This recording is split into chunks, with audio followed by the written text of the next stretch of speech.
हम ग्राफिकली किस तरह प्रेजेंट कर सकते हैं, ग्राफ। ठीक है, चूंकि आपको पता है रेट जो है ये एक्चुअल चेंज इन कंसंट्रेशन, ठीक है, वर्सेस टाइम, इन दोनों के बीच में इसको हम क्या कहते हैं, रेट कहते हैं।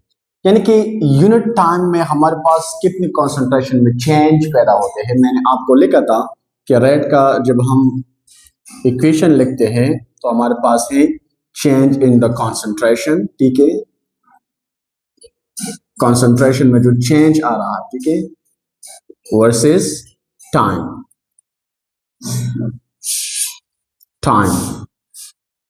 ठीक है, तो इसको हम रेट कहते हैं। अब इसको हम ग्राफिकली प्रेजेंट करते हैं कि इसका ग्राफ हम किस तरह प्रेजेंट कर सकते हैं। हमारे पास ग्राफ है, अब ये है x एक्सिस और ये है y एक्सिस, ये ओरिजिन है, 0 से स्टार्ट होगा। अब इस x एक्सिस पर हम टाइम लेते हैं, टाइम, ये टाइम है, और इस y एक्सिस पर हम कंसंट्रेशन लेते हैं,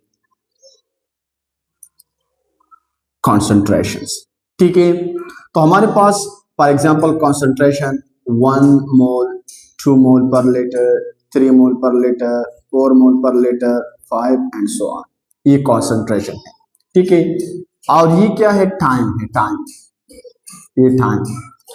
अब हम इनके बीच में चूंकि रेट हम एक्सपेरिमेंटली फाइंड करते हैं, ये पॉइंट आपने नोट करना है, क्योंकि ये तो मैं आपको जस्ट थ्योरेटिकली इसका एक्सप्लेनेशन दे रहा हूं कि हम एक्चुअली रेट किस तरह फाइंड कर सकते हैं। ये बात आपने नोट करना है कि रेट प्योरली हम एक्सपेरिमेंटली फाइंड कर सकते हैं कि कितनी टाइम में कितने कंसंट्रेशन में चेंज आएगा, प्रोडक्ट या रिएक्टर में चेंज आएगा।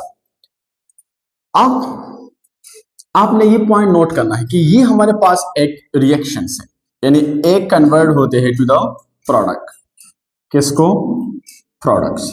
अब इसको हम क्या कहते हैं, इसको हम रिएक्टेंट कहते हैं, ये है रिएक्टेंट।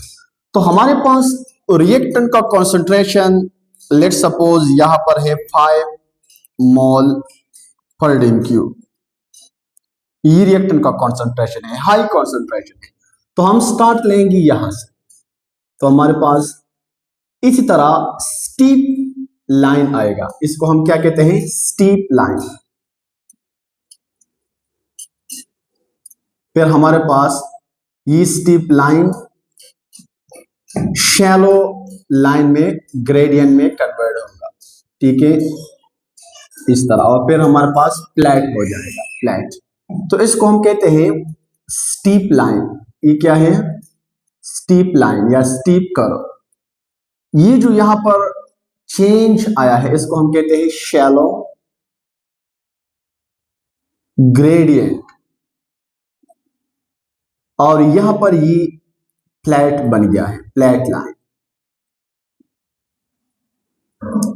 Flat line. अब ये फ्लैट लाइन बन गया है।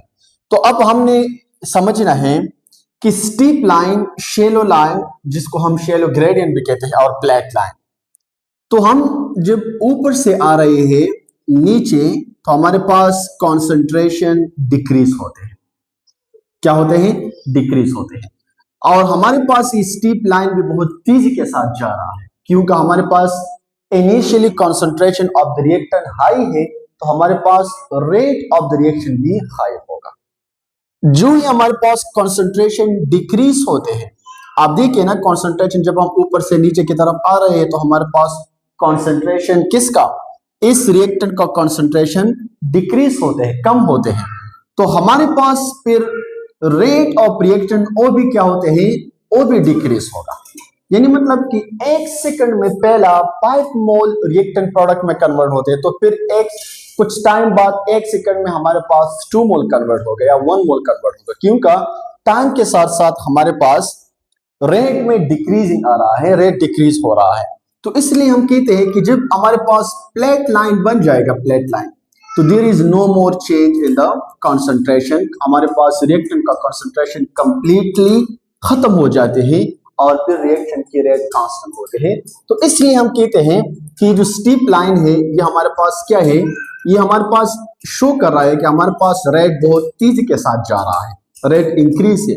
Shallow line just turning point है और फ्लैट लाइन बन जाएगा, जिसका मतलब है कि ऑलमोस्ट हमारे पास रिएक्शन खत्म हो चुके हैं। तो ये है कॉन्सेंट्रेशन टाइम के बीच में ग्राफ जो कि हम रेट के लिए एक्सपेंड करते हैं। और ये जो ग्राफ मैंने एक्सप्लेन किया ये मैंने जस्ट रिएक्टेंट के लिए एक्सप्लेन किया। किसके लिए? रिएक्टेंट के लिए। ठीक है कि रिएक्टेंट की कॉन्सेंट्रेशन में जब डिक्रीजिंग आ रहा है तो हमारे पास ग्राफ जो है उस स्टीप लाइन में जा रहा होगा और हमारे पास क्या होगा, from higher concentration to the lower concentration, यानी रिएक्टेंट का कंसंट्रेशन डिक्रीज होगा।